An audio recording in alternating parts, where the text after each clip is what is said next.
Me talking to a Turk. I can be way more racist than you, Seljuk! What civilization have Turcocks ever invented? You didn't have one of your own! Alexander the Great had to wake you up from your cave nap! You never invented anything! You stole it from the Greeks and the Romans! You had the nerve to call yourself Rome and steal the treasures of Constantinople? You owe everything to them! And what do? Rape their boys in your disgusting harems, you disgusting freaks!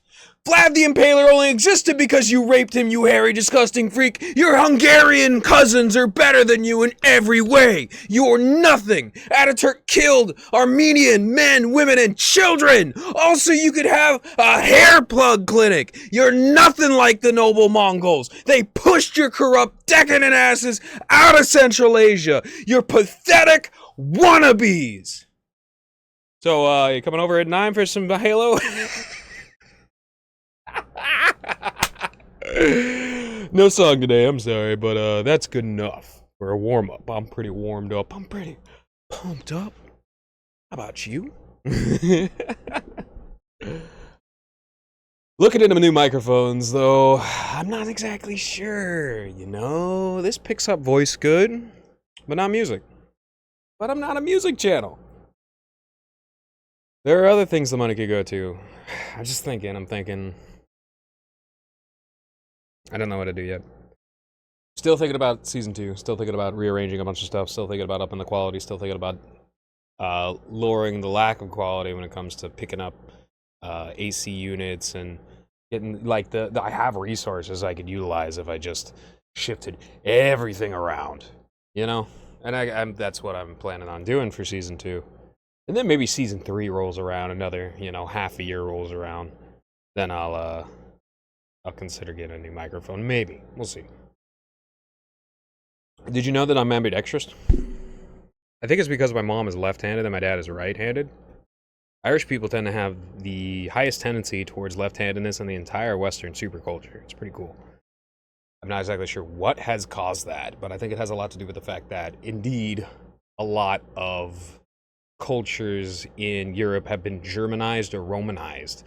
Whereas the Germans were Romanized, the Germans would also spread out all over the place around 900, 1000 AD, thanks to Charlemagne, who, of course, was kind of a somewhat, he was a German-cultured Celt, and he defined Europe. And, of course, you have the Franks, the Normans, all that, the Lombards invading North Italy. It's complicated, and it is complicated, and I know somebody who doesn't think it's complicated. Muttley and I, we get into arguments in the group chat, and one of them was on whether society in Europe, including the Spanish, the Vandals, Visigoths, were German. I think the Vandals were actually Tunisia, excuse me. The Visigoths in Catalonia. It really makes sense why he, as a Hispanic person who was forcibly stuck around Aryan brothers in prison, would take that stance. Wouldn't want to be caught with bad blood. I mean, none of the blood's bad, and it doesn't matter what skin color you are. It only matters when you start adopting these white supremacist ideals, which are hollow and based mostly on recent trade route merchant induced European cultures. In a lot of ways, the people that are white supremacists in Europe are very similar to hardcore Mohammedans that believe in Arab supremacy. That it's just that simple, and there's no difference between them and the Zionists. And it's all particular part of faction of evil that divides people and conquers people. So it's best to look towards the good aspects of all of us, which are largely contained in Christianity, but also in the indomitable human spirit, of which anybody can be a champion of. The golden rule is an extremely basic logic algorithm that basically everyone needs to be able to solve before they participate in society writ large. Would you like it if it happened to you? then either don't do it or do it based on, whether or not you believe it's bad or good, and then you'll find your people. The one thing you shouldn't be doing consistently is going, well, they act bad. That means I can act bad. They act really bad. That means I can act really bad. That's not that's not even the road to hell is paved with good intentions. That is just deliberately jumping in a fiery pit. Just because you feel aggrieved. Come on now. Is it really that bad? Did anybody go and pluck your son out of your home and like sell him into slavery? No. If anybody is doing that, it's the Zionists that have destroyed our economy. Okay? So don't go racing your enemy to hell. All right? Who's going there is going there. You just focus on saving your soul. Try to save your society. Uplift people one by one. Do the best that you can. Champion the indomitable human spirit. You don't have to be like these freaks and creeps. You don't. You really, really don't. You don't gotta be like your enemies to beat them. If anything, you're just playing on their terms. If you do. My parents were very wise on the vaccine issue. I'd be lying if I say that I wasn't terrorized into being tempted to stick it in against my better judgment.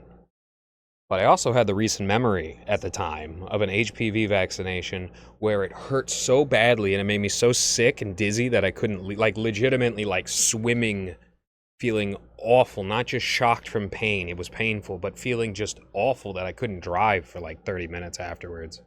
And then having a pain in my arm for years afterwards. Plus, they harassed me to try and get my second and third dosage, which I did not get. If it wasn't for that, I probably would have been more tempted. But seeing that, it's just I looked it up. It's Merck. What is Merck? Merck is an ex-Nazi company. I'm sorry, if any of you are actually Nazis, I really gotta ask, why? Why? Why do you... Why? There's no way you make enough money to be part of the Eloys that are going to live in the Cloud City. There's no way. Just like all the German soldiers, you will be used and discarded, so get it out of your head. More painful than that is watching Russell Brand sell out after getting smeared with fake sexual abuse claims that weren't substantiated. And the difference is night and day. It didn't happen at once, but it slowly happened. And it genuinely makes my heart hurt. Genuinely. That sucks. That really, really, really sucks. And if Russell wants to turn, although he's all stuck up in Phoenix, Arizona. Ugh. But if he wants to turn, I'll be right there with him. If he wants to turn from lies and selling little charms to block 5G radiation and the stuff at you put the sticker on and then it'll block the stuff from the airport. I've just come back from Narnia and I've got a new sticker. It's just bro, is this a parody or isn't it? You're claiming that this is, but in the future you're probably gonna say, oh, it's just a joke. In reality, people will buy those. They'll still feel bad. They'll still feel sick, and then they'll because they're eating poorly, and they might be around some contaminated water source, or everybody around them is just miserable, and the misery is empathetically leaching into them because society is so beaten down and downtrodden. It sucks, man. Russell Brand was a really, really cool guy. I defended him when those sexual allegations came out. People on the Kiwi farms were attacking him over being pro-Obama back in the day, but at the time he was a movie star and that's what their job is to do. But he took a major break away from, he was trying to revitalize the better parts of tribalism to break apart the highly divided. Basically, he was trying to be a somewhat of a proto-nationalist and unify people up. And make people discard their petty differences before he just turned into what's the news today, And I never want to be that. I never, even if I'm very successful and I would get even more successful and tons of money, or if I'd never be successful if I didn't read the news every day, I'd never want to do that. I'd never do that. As it's a poison pill. You got to be independent. And when you're independent, you can't get messed with as badly. Because you're not attached to something that people can grab at and pull. And that's probably the reason why I'm not going to be reading At the moment, because of just super recent developments, Warhammer 40K Games Workshop is dropping the banhammer, dropping the Warhammer on independent creators that are borrowing tiny bits from their copyright in very unique and creative and non intellectual property stealing ways. But at the end of the day, because it contains a portion of their intellectual property, they're striking out, and that's probably why I'm not going to be reading the Horus Heresy, which is crazy because I know people who do lore, but if you just straight up like take the books and then just straight up like translate them one to one into audiobooks, I think there's a reason why you can't find a lot of the audiobooks on YouTube. You can, but you can't find a lot of them. Probably because they get struck down pretty easily. So I'm considering not doing that. I'm still considering doing that. I'm going to look into that a little bit more. It'd be a fun little thing to do. Once I have my audio quality up, of course. The Kino Casino, PPP, seems to have a bit of the old hyperfixation regarding the Oompa Loompa song. Oompa Loompa, Oompa Dee Dee. Likely due to its implications on weight and the ultimate responsibility thereof regarding childhood obesity or otherwise, because he's been very, very large for a very, very long time. Like he's like 26, 27. He's pretty young for the sector, and he's been streaming in the sector since he was like 23, and he's always been very large. So but your brain finishes developing when you're 25, and a lot of the stuff that you're doing in your 20s, early 20s and late teens is due to the things that your parents did. That's why a lot of people grow out of things like ADHD, ADD, autism, things like that. Which I'm going to dig into that next episode because I'm getting sick to my stomach hearing people willingly take up Nazi propaganda about people not having free will and they're being genetically coded to be this thing or the other. Like there is the case of brain damage and oxygen deprivation and palsy and genuine genetic defects from poisonings, which will increase the more dumping is done. RFK, please get on that. And people attack RFK worse than anybody I've ever seen. People associate RFK like he was Hitler. He's not a bad guy. He's really not a bad guy. His biggest problem is that he's friends with Rabbi Shmuley, and which is embarrassing. That is embarrassing, RFK. But he's really not a bad guy, and I got a lot of hope. Like the hope in Trump cabinet comes from Trump's unpredictability, his wild card nature. Tulsi Gabbard, yeah. I've watched her the entire time. She's got a lot of hope. And RFK, and say what you want about RFK, because I know there's so much hatred and propaganda circulating around RFK. They really want to get somebody to shoot the guy. But I have the strongest feeling that as a water keeper, as somebody who's genuinely got his thumb on the situation and goes around and actually talks to people who are doing anything but like subverting their will to a clinic somewhere, that he's got the best conceptualization of what's going on here, which is a lot to do with gut biome, a lot to do with poisonings. Behavior is a big thing, like the way that people have their lives structured is a big thing. And so, you gotta get it together. All right, so kind of lost that point halfway through, but 40K. It's kind of funny when you look at Noise Marines from 40K. The story about the walls of Jericho and how annoying Zionists have been with the racket and clatter and all manners of disgusting cacophony and what they inspire. Americans would be doing industrious, empathetic, beautiful things like our ancestors did if it wasn't for Zionist creeps. Now Americans are swallowed up in masturbatory car culture, races to nowhere, incredibly boring races, and modifying their cars into possum-smashing racket rollers just so they can burn all their money on gas and burn up all their glorious lifetime with stupidity, dumbness, like the thrill of moving forward until you actually hit a place where you need to stop, which is the back of a car or a stop sign. And if you run through the stop sign, if you run through the stop line, if you try to overtake the car, then you increase the chance of dying or killing somebody else or both or injuring yourself severely. immensely. And like for a lot of people, it's get faster and faster, get louder and louder, get more and more dangerous. It is a way of loosening your inhibitions, and a lot of people drink and they drive. And that seems to be the #1 American culture we've had since 9/11. Because we got to burn up all that gas. And that's why it's so gung-ho pushed that we do that.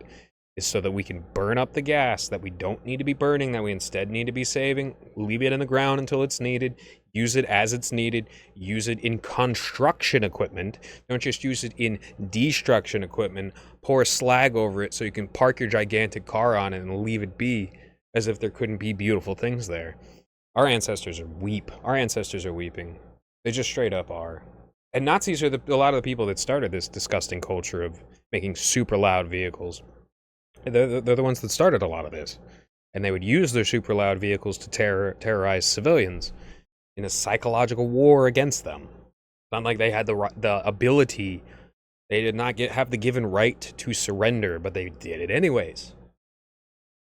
That's just because they're sick in the head. And over time, they had allowed their victimhood mentality to cause them to be just as bad as the phantasm that was being produced in front of them by their public speakers, and worse. Pity them. Don't be like them.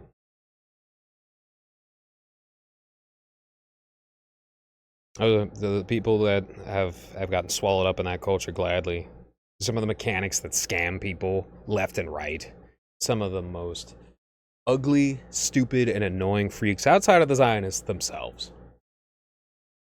who will tend to get somebody else to handle the poison for them, so they tend to be a little bit less ugly, a little bit less stupid, but just as annoying, if not worse.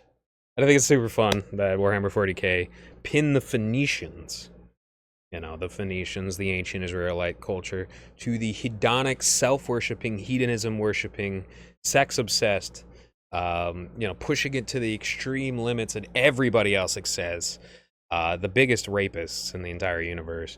And they have an entire faction of the cacophony noise marines that use noise weapons in order to attack people. I think it's genius. I learned I don't just learn it, I reaffirm a lot of good stuff, but I also learn a tremendous amount of stuff. I pick so much stuff up out of Warhammer 40k lore. It's beautiful. Wonderful. I really can't. It's kind of a head scratcher, but it kind of makes sense when somebody just picks up a book out of the blue, and they expect some sort of like World of Warcraft sort of thing, and or something like that, some fantasy story with a happy ending, and everybody's the Lord of the Rings. They pick up Warhammer 40k and they expect the Lord of the Rings, and they think it's terrible. But what they don't seem to understand that is it's because it's theosophical and anthroposophical. It is basically Lord of the Rings, 35 to 45,000 years in the future, essentially. So, give it a shot. Nobody's funner and funnier than the orcs, anyway. So that's a good entry point. The essence of charisma is to give a damn, but also not to take yourself too seriously. That is very vital, and that is a golden method, the golden ratio. Give a damn, to be energetic, to care. Don't take yourself too seriously. You'll only be a little cringe. I get so sad when I remember how shoddy the color palette of Dark Souls 3 is. Video games used to be video games, and now it's a crapshoot of manipulation. Loot boxes, all thanks, Ubisoft, EA. Woo. So hard to find a game with any soul anymore, even Dark Souls. Of course, as we know, it's about ethics in games journalism. Not really. Gamergate was originally an outlet for people upset with the winnowing culture of video games these days, but it turned into a huge bandwagon of grifters and attention seekers injecting politics where it wasn't before. And they kind of laid the groundwork for outrage culture as a business model in general with their actions. And it's very funny when the people were trying to connect the dots and trying to say that if it wasn't for Gamergate, there would be no Trump. Kinda, sorta. There's a little bit of that in play, but Trump would have probably deployed whatever tactic that he needed that was best at the time. Used Cambridge Analytica through Facebook in order to get good strategy the first time. So he was on the ball and he was paying a good amount, and he was pretty good with his notes. You know, I still got a lot of faith that Trump can turn it around. I don't look too good right now, and a lot of people from a lot of sectors, Joe Rogan, Ron Paul, a lot of the like thought leaders of the libertarian and the soft right, the center right, are actually very upset with him right now over the way that the deportations have gone and how they've swept up like 10% completely innocent people, and how we found out they actually sold them to El Salvador. Like, that's sick. We outlawed slavery. That doesn't mean we get to sell slaves to another country. All right, y'all. That's good. Cheers.